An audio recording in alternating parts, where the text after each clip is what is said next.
My name is Jerry Holt. I am a project coordinator in the Office of Design and Construction. The day-to-day is very busy, of course, trying to keep a active hospital operational while you're doing renovations and modifications and additions. I came here as a contractor 27 years ago, working on projects within the hospital, and never left. I basically was hired to be a coordinator and or project go-between general contractors who work at Moffitt and the hospital itself. So kind of like an owner's representative. I think generally speaking, and this applies to just about everything, is problem solving.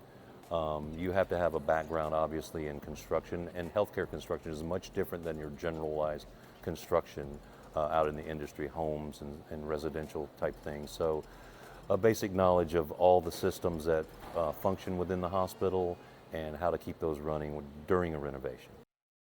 That's a funny question because when I came here 27 years ago, I didn't know anybody who had cancer, didn't know anybody who knew anybody who had cancer, and within that 27 years it's touched not only my family, neighbors, and such in a way that is just unbelievable.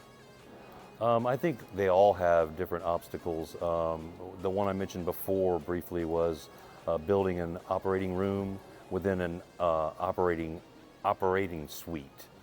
So all the things that are necessary to keep the other occupants safe, quite challenging. Everybody has their own niche.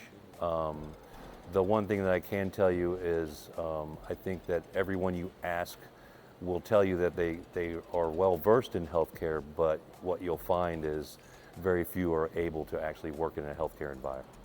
Live simply. Yeah, absolutely, live simply. You don't need a whole lot of stuff. Follow your passion. Find a purpose that makes you want to get up in the morning.